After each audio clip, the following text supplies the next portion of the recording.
Support for WBFO and What's Next comes from our members and from Health Foundation for Western and Central New York, where racial and socioeconomic health equity are prioritized. Learn more about building healthier neighborhoods at hfwcny.org.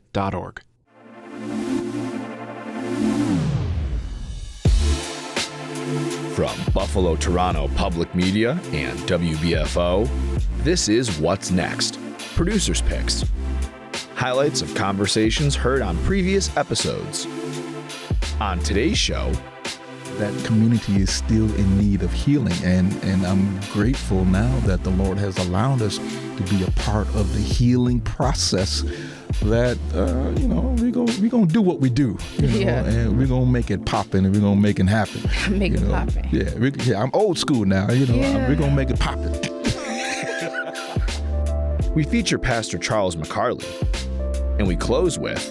And so that's happening across our state. And so we need a fully funded Medicaid program in New York State so we can be healthier and people can get the treatment that they need and they deserve, because healthcare is a right. Healthcare advocate Jasmine Westbrook. I'm Michael Loss. First, we revisit Jillian Hanesworth's conversation with Pastor Charles McCarley of the Tabernacle of Praise Church. The two discuss the role that religious leaders play in the community. Pastor of Tabernacle of Praise, aka Top. Great people go to the top. Great people go to the top. Come on. Yes, Tell us a little bit about Tabernacle of Praise. Tabernacle of Praise, a phenomenal group of people. We're located now on the east side of Buffalo. Tabernacle of Praise was established back in 1991, founder being Pastor Deborah Scott. She was amazing in what she was able to accomplish in her time. But even in that, there were a lot of shortcomings that she had to endure, basically because she felt that there were not a lot of women preachers or pastors, and they did not have the platform as men pastors. So it was a fight. It was a struggle in the beginning. You would think, wow, 1991, you would think that, no, it was still a lot of, oh no, we don't deal with women pastors. You can't come here. You can't stand in my pulpit. You know how the traditional stuff go. And she had to really push through that and say, no, this is what God has called us to do. So she established the ministry, established this church, and through the years and trying to really get it off the ground, she became terminal ill with lung cancer, I believe.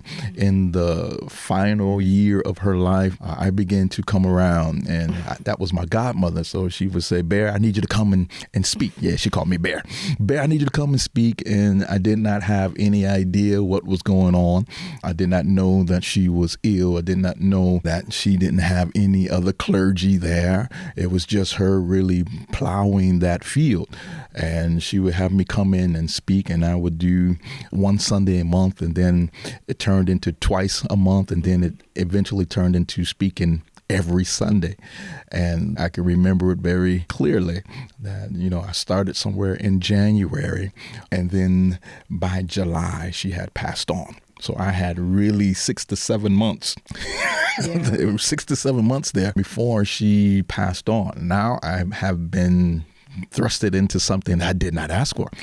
Don't nobody, man, wasn't nobody trying to be nobody's pastor. Wasn't trying to be, head of no church. But I see that my path grew and was on a direction that I just didn't have no control over, but I still was able to say yes to that. And now 10 years later, here we are still pastoring this phenomenal church, and it's doing great things. So I'm very happy and proud to be a part of this ministry. I promise you, there's days. Yeah, there's some days, but overall, the Lord has been kind to us, and I'm grateful. Yeah. Well, spoiler alert, I am a member of Tabernacle. Come on now. Say it again. I don't think the people heard you. I am a member of the Top, where great people go. Come on. Yeah. When I joined, the church was on Northland. So I technically am an OG because the church is not on Northland anymore. So now we're on Genesee. Genesee Street. Right? Why Genesee? Like, what drew you to this community specifically? Genesee Street. Well, as you said, we were right there on Wohlers and Northland, and that was a time we were about 7 years on Northland, and we were bouncing around even before we found that location. And that was really where the old folk would say you get to cut your teeth.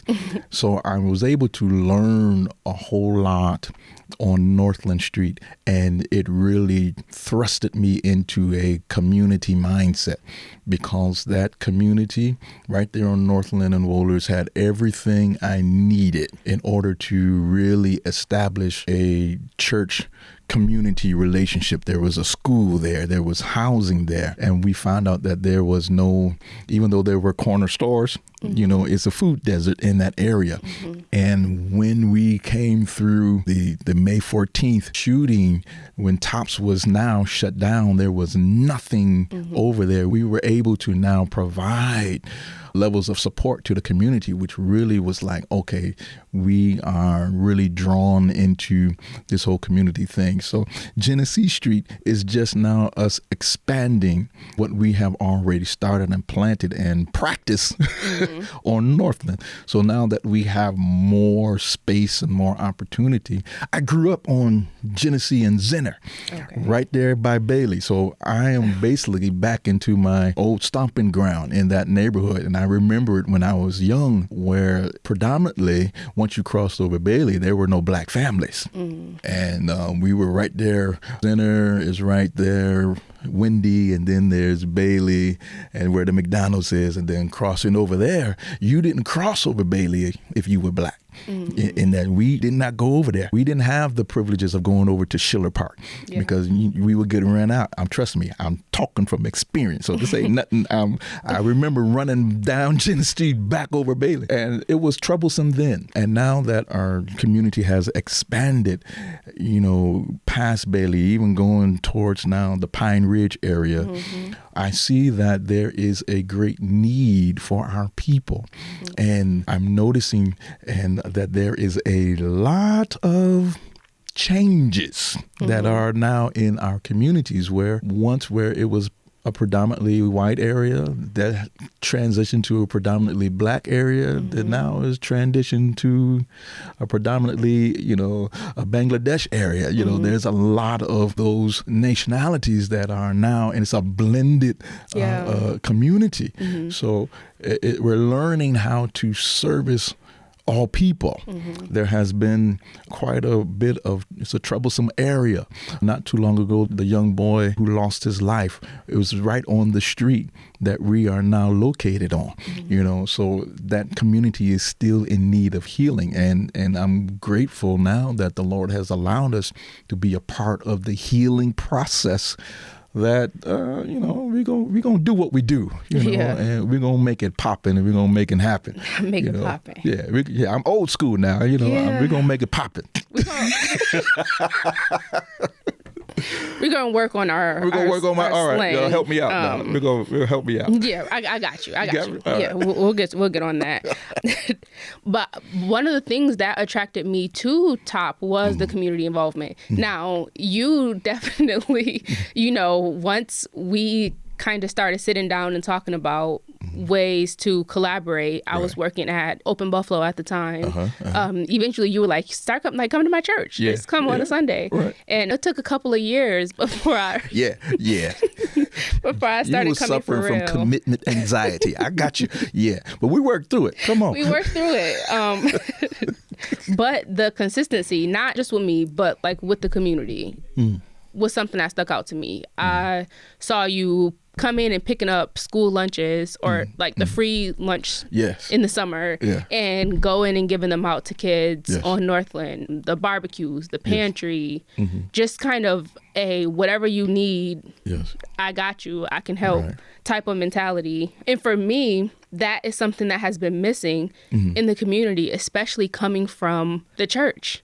A lot of times we know that the church is a body of people and not a building, but a lot of times we don't see the people expand outside of the building in the way that is necessary to reach the community. And historically, especially in Black communities, the church, that is a moral leader, that's a political leader, a social leader. Like the church is where Malcolm X will go and meet to get on the same page with Christians. That's where, the Black agenda was birthed in the church. So seeing this kind of community relationship for me was really important. And I think it speaks to a larger issue or a larger conversation that we need to have as it pertains to the church's role in the fight for justice, the church's role in advocating for the community. What do you think is the church's position or responsibility when it comes to supporting and advocating for the needs of the community?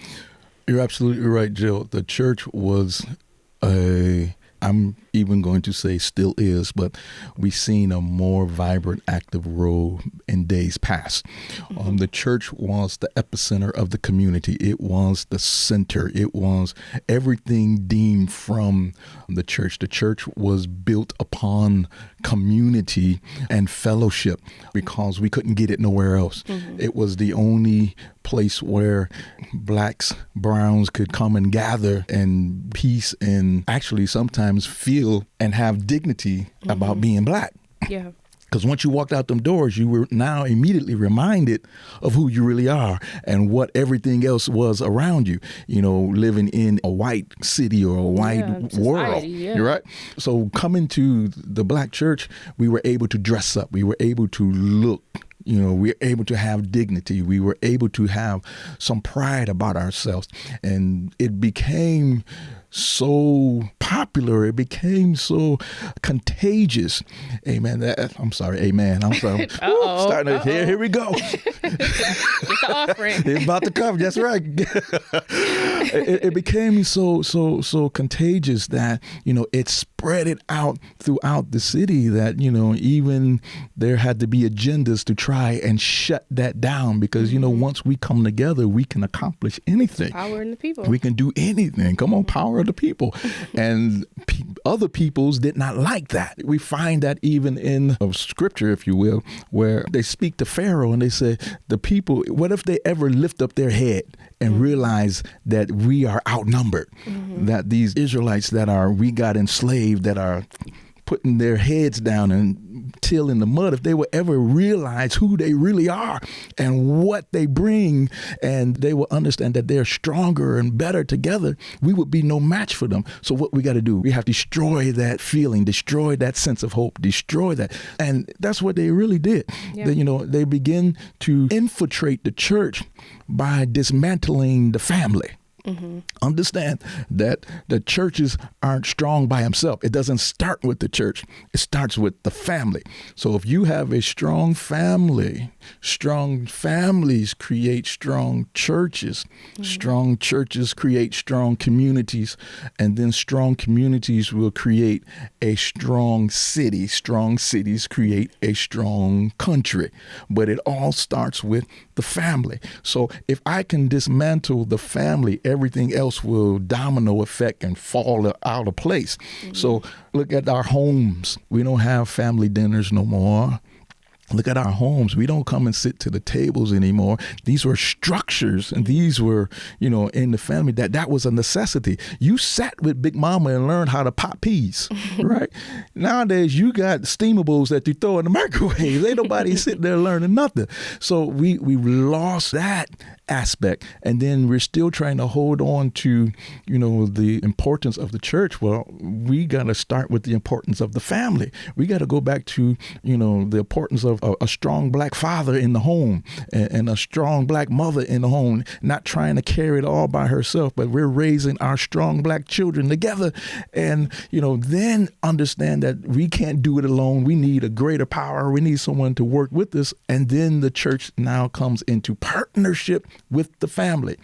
But if we can never get that partnership together, then we are weakened even in our communities, because you don't even respect the church for what it is. Yeah. You don't respect the pastor that's standing there. Back in the day, there was a reverence for the church. The pastor would come over dinner and, he automatically got the big piece of chicken. Yeah. So you're trying to get the big piece of chicken. I'm trying to get the big piece of, no. But there was a reverence there. And then there was a respect there. there, but now it's different. Now we're in the informational age. Now everything you're saying, I'm fact checking and I'm going and I'm Googling, and we've allowed that to kind of persuade us from what we really should be about.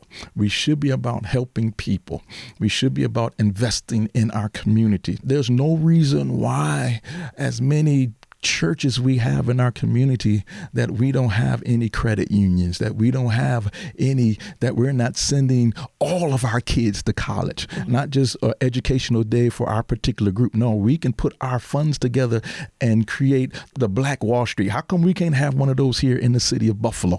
I believe that as long as we continue to be segregated, then we're watering down the power and authority, not spiritually, but naturally, the power and authority that we carry, and we're not able to really help along the lines as we really are capable of doing. Yeah, we really are capable of doing a whole lot more, but we're distracted. We're segregated. We have all these denominations, and denominations should not stop us from working together. Yeah, I understand what you believe, but the truth of the matter is community should be a common denominator. Yeah.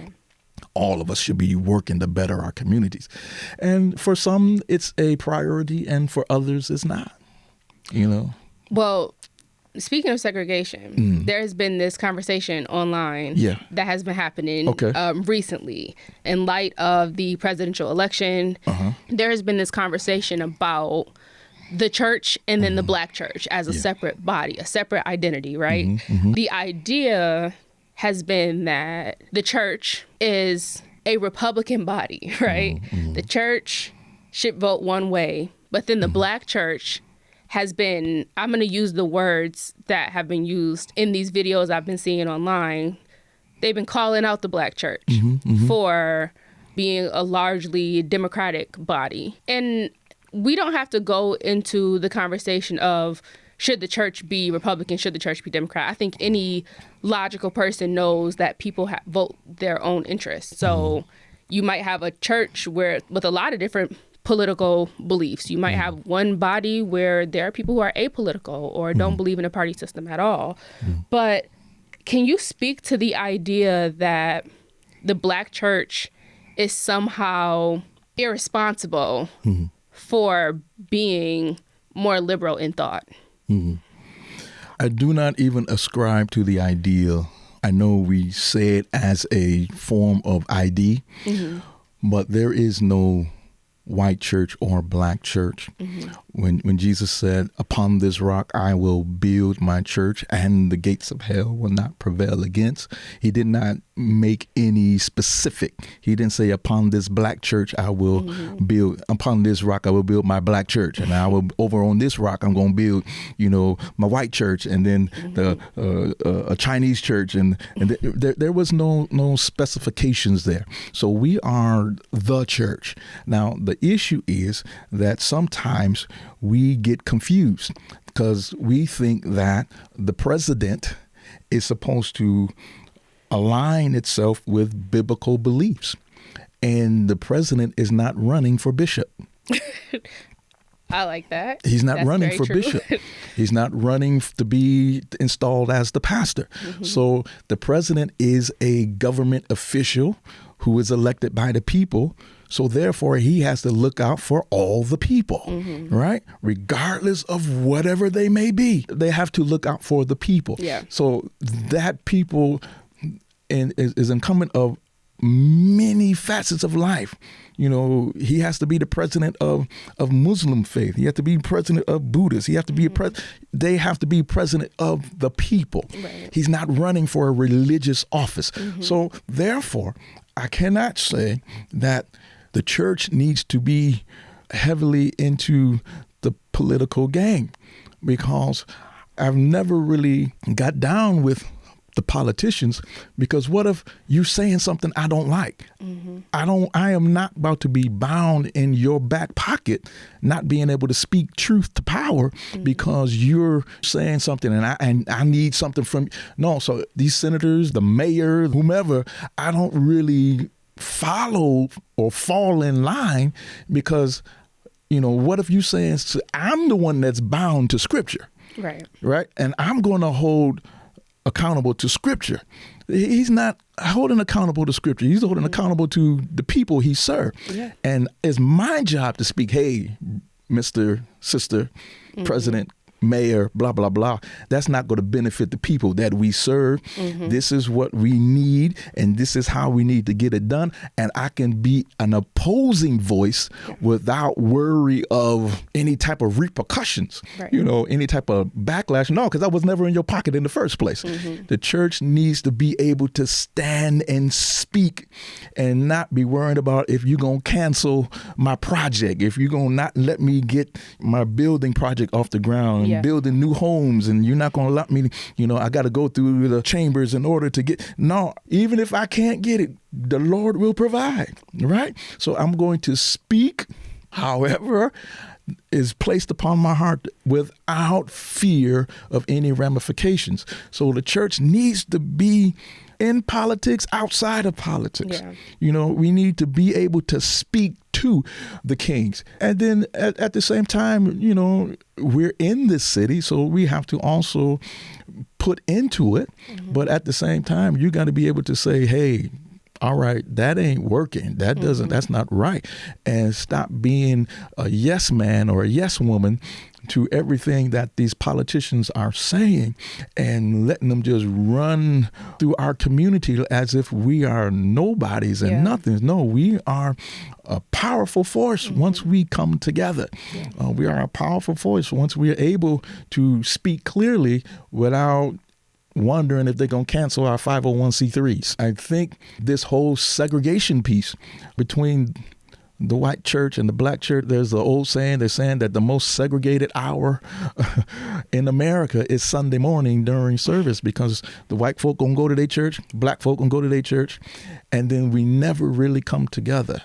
And it seems as, how can we be so segregated and separated, but we still call ourselves professing the same gospel? How can we be on two separate ends of the scale, but we all say that we're preaching and trying to reach the same people? I don't see that. And when I connect with my brothers and sisters, whether they're, suburban or inner city, I speak it the same. Like, no, y'all only thinking about your understanding from your experiences. Many of these people in the inner city did not grow up with those advantages or those opportunities. So you cannot place your experiences and blanket it across the city, because it doesn't work. We have different experiences. So for anyone to say and stand up and try to rebuke the entire black church lets me know that you haven't spent no time and try to come for the largest black Pentecostal organization in the world. Bruh, you tripping. And I am grateful and I applaud the Pentecostal church movement that they have responded with dignity. They have responded with tact. They have responded, through, how the Bible would suggest. And now, my question is, why are so many of our other white brothers and sisters so quiet? Where's your voice of rage? Where's your voice of concern?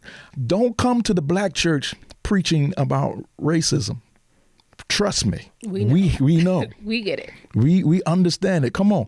We don't need that sermon. That sermon needs to be had in your pulpit, because now if he's offending the so-called black church, that's what we're using it for now, then there should be some reprimand from that side as well. Right. And right now it's real quiet. Yeah. It's real quiet. So it sounds like you're saying like the responsibility of the church is not to politics, it's to the people surviving politics. Yeah. We become too political. Now I understand that there are some things that you have to be in order to change. I got that. But there's still a voice that's necessary on the outside that even checks them. Okay, you in there. But this is, if you're speaking for us, then you need to have our heart. You need to have, what we're saying, what we need, I don't know. I'm just a pastor. What I know. But Scripture says that Esther went before the king, and she said, he's not summoning me, but me going there is a danger. But I got the weight of my people, because if I don't, they're going to die. They're going to be hung. They're going to be on these gallows. So I have to go in there and have a conversation with this king, even though it may cost me my life. Someone has to carry the weight of the people, and hear what we're saying. But once you get in there, don't forget about us. Don't forget, you get in there and they start promising you all this stuff, and you like, oh, they're going to be all right. Yeah, they made it this far. No, you have to still carry the voice of the people.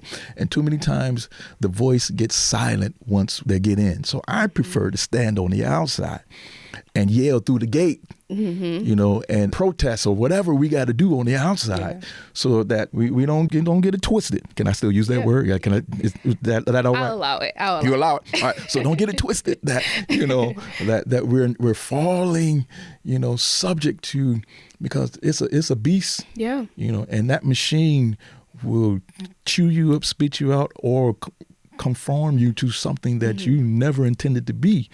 Yeah. So I keep a little distance. I keep a little distance, from the politicians, only so that I can speak a truth. Yeah. And don't have to be worried about, I know about speaking that truth, don't you? I feel that. Yeah, you be yelling it from the top of the, I'm like, oh my God, Jill, you're killing me. Speak your truth, girl. Speak Everybody, I stress my pastor out sometimes. But I get that. I've had a lot of people ask, when are you running for office? When is your name going to be on the ballot? And I'm like, listen, I see myself as more of an agitator, accountability partner of sorts. Right. Somebody has to do that part. Yeah. So I totally understand that the church can play that role in holding people accountable and saying, as a united body, we will not vote for you if you do not meet our needs. And I think in a city like ours, Buffalo, right, where we've seen one mayor for, almost 20 years. This was the mayor when I was in high school. I'm about to be 32. We've seen one leadership body for so long, but we haven't seen a lot of change. There hasn't been collective socioeconomic growth for Black people in over 30 years in my lifetime. So when it comes to our city on a larger scale, especially we're going into a new identity, having a new mayor for the first time in forever. We have women on our common council. The identity of our leadership is changing.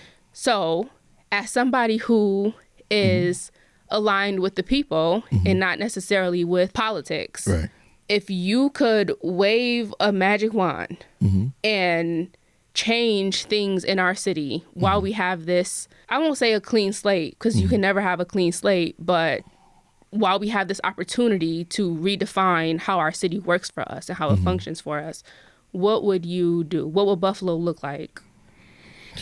That is a very interesting question, because even though our government officials were in this whole transition period, I don't think my focus would be there. Again, I will still stand on the side that I am, because the Dr. Kings had a voice to presidents, the Malcolm X, they had voices to, world leaders. I think that if now that we have a clean slate, right, using your words, this clean slate of a new mayor and government officials that are coming in, the face of our government seems to be, shifting and changing. I still think my level of influence would still be focused on rallying and gathering a mindset amongst our people, our Black brothers and sisters, because the truth of the matter is that it don't matter who you put in office. If the people is not applying no pressure to say these are the things we need and deserve, then we're going to get the same thing we got for the last 20 years. So I would say that the focus needs to be to continue educating our citizens and educating our people and our young people to don't let up and don't release that pressure. The government officials are working, are supposed to be working for us, right? Exactly. They're supposed to be working for us. They're supposed to have us in such value that, we should be seeing what we need in the city. But if no one's saying anything, if there's no voice of opposition, if there's even no desire and we've just gone with the flow, then there will never be any type of change that we need. There may be change for others. Right. My mama used to tell me, boy, if there's cranes in the city, there's money somewhere. And I'm like, all right, mama, you gonna preach tonight. We have some cranes. And you see if they're building and if they're still making investment, trust me, there's money coming from somewhere. So we have to figure out how to get into those conversations, how to be present. Why are all these contracts going to whomever? And we're not seeing those contracts into our black businesses and brown businesses. Where is all of these opportunities? And because, again, the mayor or the government, they're there to government people, not just us, but people. The saying is the squeaky wheel gets the oil. So who's making the most noise? Who's showing the most profit? Who's showing the most value? That's who they're going to lean toward. They can care less what nationality they are. And we're seeing that in our city. But if we will rally and then start holding our officials accountable, and the new mayor that comes in, not thinking we're just going to have more of the same. No, now we got some stuff we need done. Here's our voice. We need to see some things happen, in the police force and our firefighters. We need to see some stuff happen with our counselors, with all of those people. We need to see some things happen that will benefit not just black folk, but all of us. That was Pastor Charles McCarley. And we close today's show with Jay Moran's conversation with Jasmine Westbrook, a healthcare advocate for the Health Education Project. The two discuss her role in creating opportunities for individuals to learn more about what they can do for their health and how to create better healthcare opportunities in Western New York. Let's start with the Health Education Project. Why don't you just give us an overview? Okay, so again, my name is Jasmine Westbrook. I'm a healthcare advocate with the Healthcare Education Project. We are a joint effort of the 1199 SEIU Healthcare Labor Union and also the Greater New York Hospital Association. So my role as a healthcare advocate, I am also a community organizer in some aspects. So we educate the community on different healthcare topics. So each month, depending on, like this month, for instance, we have a 1-pager when I go out and speak with different community groups and tabling sessions about HIV awareness. Okay. And so I attended an event this past Saturday in support of a support group in our community that was hosting an event, and I was able to talk about that, listen to their stories, and see how we can partner in the future. And then also, when it comes to access to healthcare, our big campaign right now is the Medicaid Equity Campaign. And so we're speaking with state legislators and urging the governor to increase funding so Medicaid can be fully funded in New York State, because so many New Yorkers rely on Medicaid.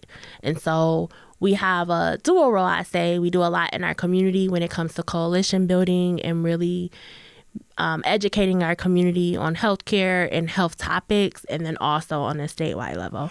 I'm really intrigued about the organizing aspect of this. I can imagine what that's like in a lot of ways. In a way, I mean, it's important work, obviously.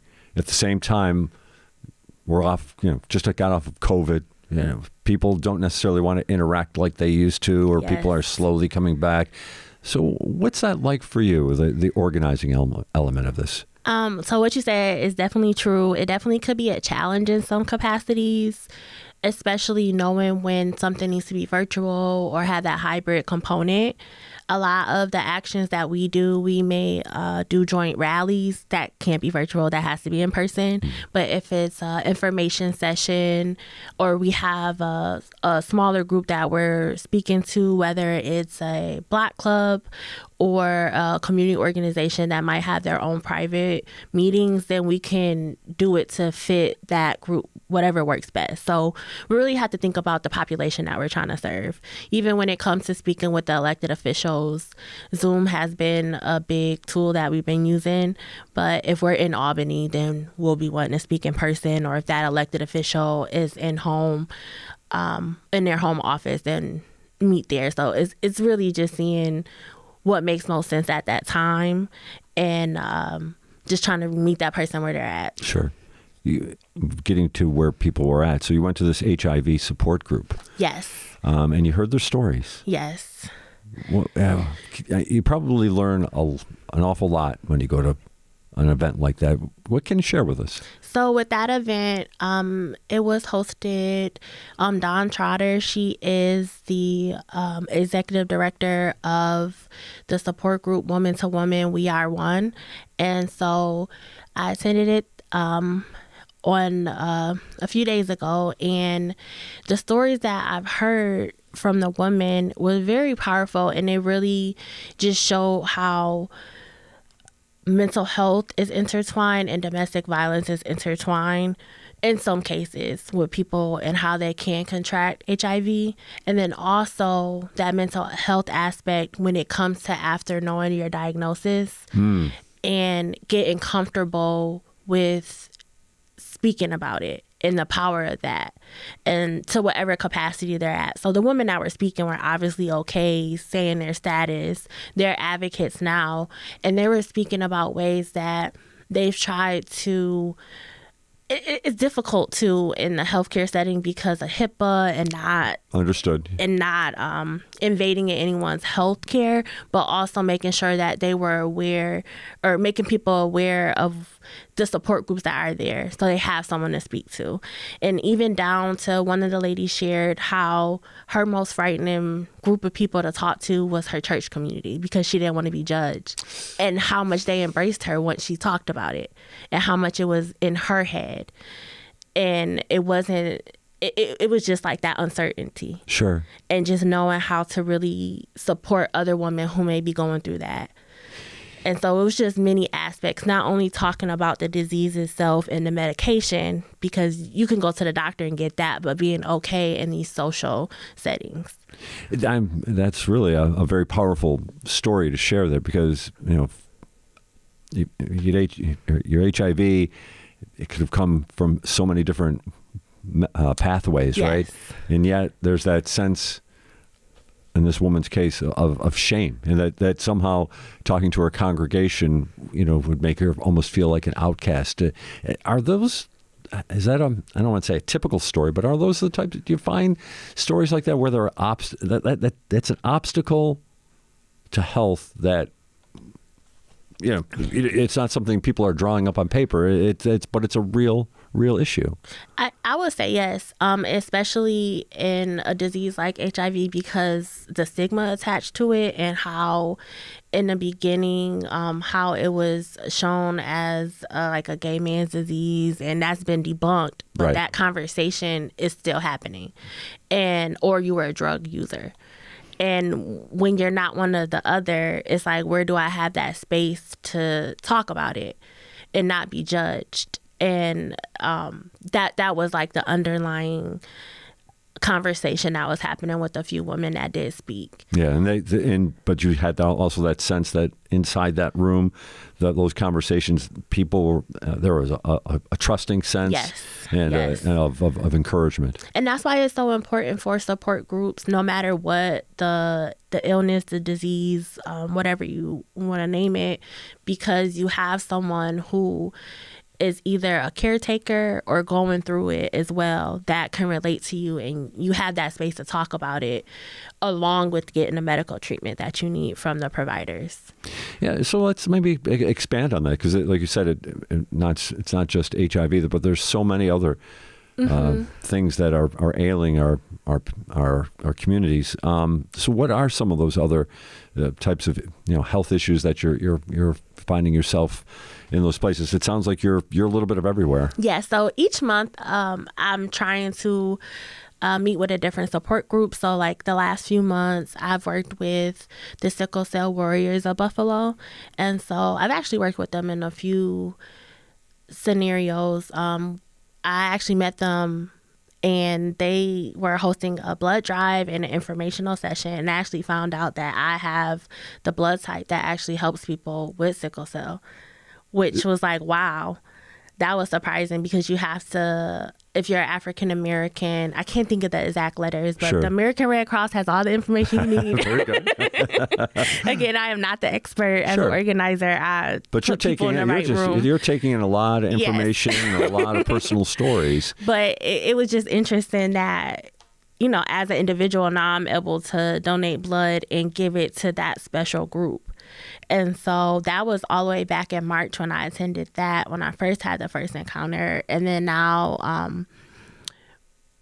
with the Medicaid Equity Campaign, I've been able to gather stories and have the members of the Sickle Cell Warriors of Buffalo, they've been able to share their stories with the legislators. And one of them actually was in a press coverage we had to speak about the importance of Medicaid and how it can help them, because they never know when they have to go into, if they'll go into crisis. That's the term that they use. Okay.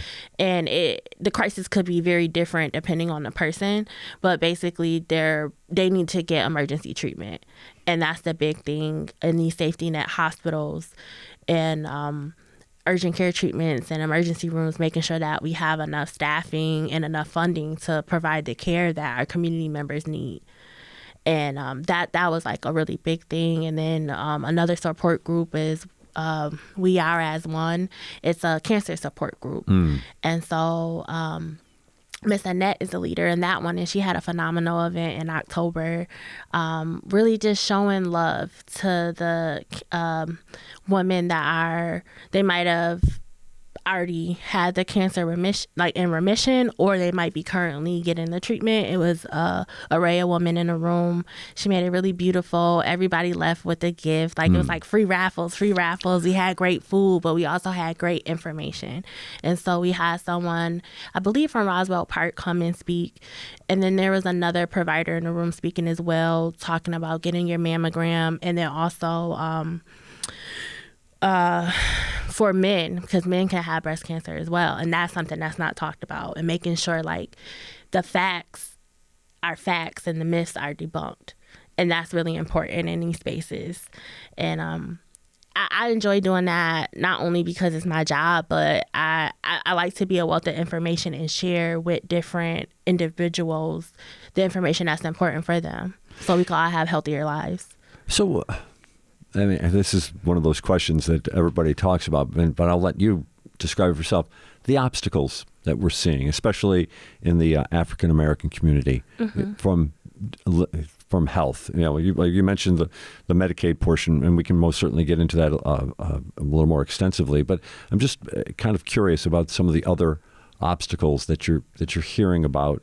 Why, whatever the case may be, but what is maybe preventing somebody from either living a healthier life or getting well, somebody who's very ill? So access to care, whether it's the insurance that you may have, what the insurance covers, or not having insurance. Unemployment can be a determiner, so social determinants of health. That's a huge one. Let's say someone lost their job or now is moved down from full-time to part-time. They may not have those benefits. In New York State, we do have the Medicaid system, but that's not true everywhere. That could be a huge determiner. Access to care when it comes to locations or where facilities are. So in my neighborhood, I don't have an urgent care. I have a vehicle. I can drive into the suburbs to one, but I don't have an urgent care. I would just go to ECMC, but that's already overpacked. Right. And so when the idea was originally to have these satellite locations, so to speak. Because there's a bunch of well nows in a lot of suburban communities. I'm flashing our Orchard Park, Amherst. I can see it in my mind. Yeah. And are these facilities on bus lines? Everyone doesn't have the luxury of having a vehicle, and making sure that people can actually get to the services that they need before they're sick too. And a lot of times people are weighing out when it comes to co-payments. Well, I don't have the $40 for the co-payment, so they're letting this illness stay in their body and doing the best they can to medicate on their own, but they're not getting the treatment that they need, and then they're visiting the urgent care or the emergency room when now it's a more severe diagnosis. And so those are a few obstacles, even when it comes to the food we have, the quality of food. The access to food is not the same across the city or across the county, however we want to break it down. And so making sure that we have healthy food options and a re-education of how to preserve foods. And we do have limited income in some places, and making sure that we're using our money in the best place. And it's just a lot of different factors when it comes to social determinants of health. Sure. Our housing, Right. Yes, some of our housing, houses are course. killing us. Yes. With the lead paint, the lead pipes. We have old housing stock in the city of Buffalo.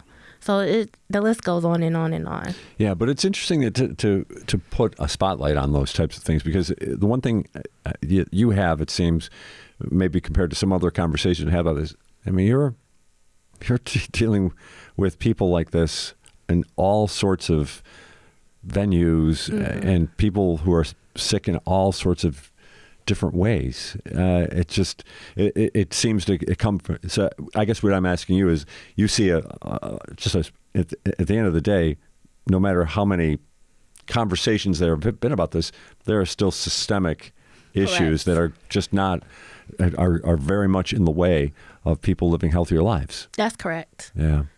Let's get into some of the other elements of the health education project then. So you mentioned how you stressed when we first met, nonpartisan, right? Yes, I am nonpartisan in this space. But that's got to be an important part of that, right? Yes. So when it comes to advocacy for healthcare, we also want to make sure that our community members are voting and making sure they are civically engaged. And so a huge lift of what we did from August up into the election in November was making sure that not only were we registering people to vote, making sure that they update their address, making sure that they're looking at their ballot, and also making sure that they're bringing people to the polls with them. So back in August, we did a day of action, partnered with a few other local organizations, and we educated people on how to do phone banking. And so it was community members calling other community members to get them registered to vote and talk to them about different issues. So if someone picked up the phone, it was great. It was hard to get people to answer with all the spam likelies. Of course. But once we were able to speak to community members, just seeing what's important to them. And it wasn't just like register to vote, okay, bye. It was trying to have a conversation with someone. And some people appreciate that. And it's good to know what issues are important to our community. And so when it comes to healthcare, we were really making sure that people had factual information. We had a one-pager talking about what is going on with our healthcare. A big thing was like the cap of insulin. If people said, I have issues with paying for my medicine. Well, if you're diabetic or you know someone who is diabetic that meets the criteria, I believe it's Medicare age recipients that will get the $35 insulin cap. Well, may get it. Right. That's what it was. I'll stay nonpartisan, but you're doing well. You're doing well. Making sure that they know that is something that is happening, and making sure community members know like that is in the next budget. When you hear it in the news, doesn't mean it's happening the next day, because that's another education piece too. Understanding how our budgets work, whether it's the county, the state, or the federal. And government is slower, but it doesn't happen overnight. And just having those conversations with people, and then back to voting, getting them to the polls. So we also did a Souls to the Polls with Voice Buffalo at the Delavan Grider Community Center. It was a huge success, I heard. Yes. And it was a lot of community organizations doing different things. The National Pan-Hellenic Council with the Black fraternities and sororities were doing the children's voting inside, which was great. So as the parents were standing in line, the children were able to do that and get that in their mind early.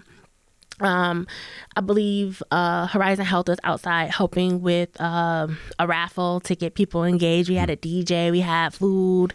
It was cold, but we had a great turnout. Yeah. And then also the Board of Election was very active, helping people go to other sites too if they didn't want to wait.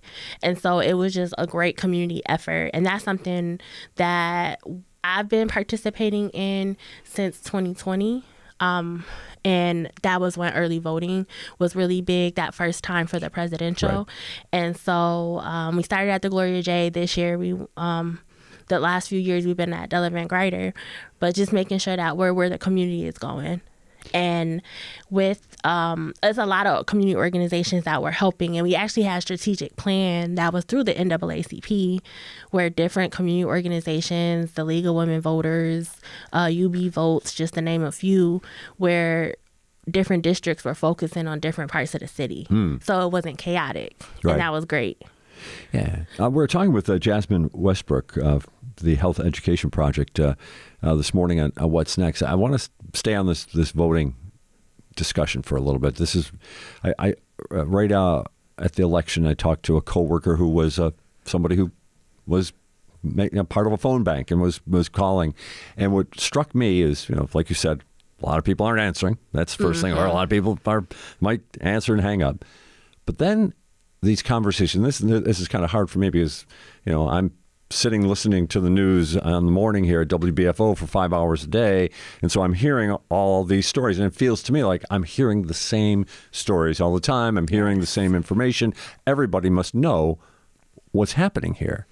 And what this individual told me is how many people that she was able to get through appreciated it because now there was a conversation about things that they had no idea about. And is that what you find as well? Yes. So whether phone banking or canvassing, going door to door, those conversations are really powerful.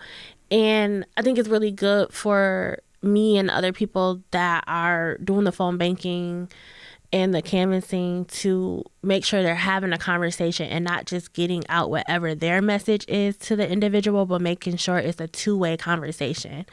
Because I just know what I know. I don't know what the community member really believes. I might know a fact sheet. So you hear some things that are kind of stunning, like take you aback.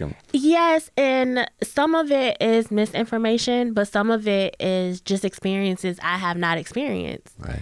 And so it is good to hear and know how can I take what this conversation was back, and then even if it's something that I need to then recall them later or revisit them, or if it was something that I didn't have the answer to, being honest about it. I know you were, of course, the voting registration drive was focused on the presidential election, but there's a mayoral election that's going to be taking place here, and we know at least 3 candidates are in it. There might be more coming as well. Any sense right now about interest in that? Just a conversation I had yesterday about how some people just feel it doesn't matter. It doesn't matter. Why should I vote? I'm wasting my vote. So with New York State not being a swing state, that was already a conversation that I was having with people this year. Oh, I'm not in Pennsylvania. It doesn't matter how I vote. We always vote blue. And, so the local politics and local races is something that I always talk about. And that is mostly, or not mostly, but a lot of times that is the conversation that I have with people. They care more about the local because that is what impacts them at a faster rate than what's going on in the federal. Yes, federal is about providing the funding that then trickles down, but they don't see the president walking in their neighborhoods, but they see their local officials. They see them at events. They might see them in a grocery store. Right. So it's just more attainable, and it's just more relatable conversation.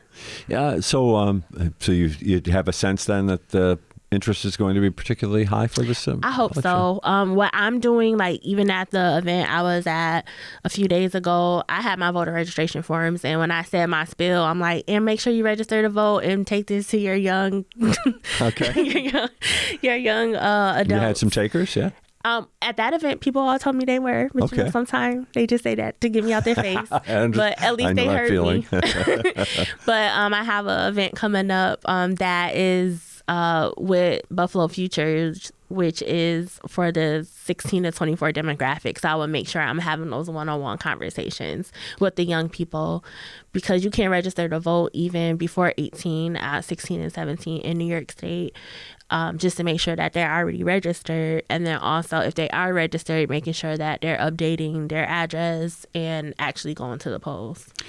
Jasmine, we're coming down to our final couple of minutes here. So I wanted to make sure I've enjoyed the sweeping kind of subject matters that we've had, and I appreciate you obviously can talk about a lot of different things, but what about the call to action when it comes to the health education project? What do you want people to know? So we want people to know that right now, New York State is paying 70 cents to every dollar back to nursing homes and hospitals for community members who have Medicaid. So that means that Medicaid is not fully funded. That means that our hospitals and our nursing homes have a deficit. And so what that means to us as community members, even if you're not a Medicaid recipient, but you go to a facility that has a high volume of Medicaid recipients, if you need emergency care in a facility that has a high volume of Medicaid recipients, you're being impacted with the underfunding, which how that shows up is longer wait times, understaffing, access to services, service line closures, removal of facilities.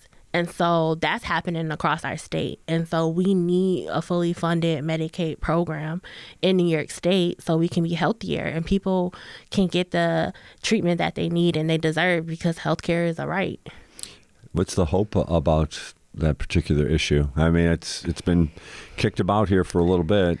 So we launched it last year, so we're coming into our second year of a 4-year campaign. So over a 4-year period, we're hoping that it will be 100% fully funded.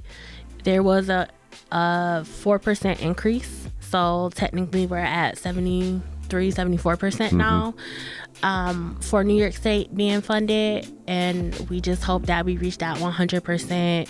And the way we do that is by collecting stories from New Yorkers, so that's a big campaign that we're hosting. We have community members all the way from Buffalo to Long Island recording 30 to 60 second stories. We have clergy members and community members signing on, doing different rallies, different press conferences, speaking with the elected officials, just making sure that Governor Hochul puts that on the budget to increase the funding to 100% by that 4-year period.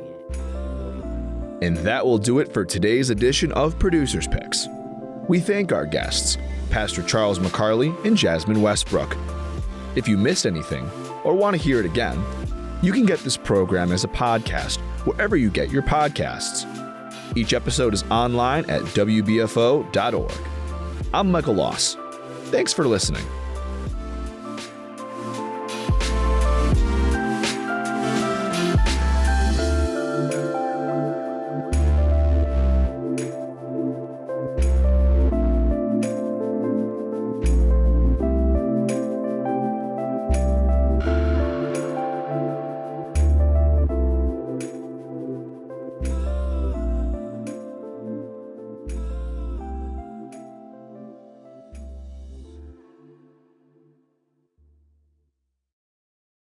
Support for WBFO and What's Next comes from our members and from Health Foundation for Western and Central New York, where racial and socioeconomic health equity are prioritized. Learn more about building healthier neighborhoods at hfwcny.org.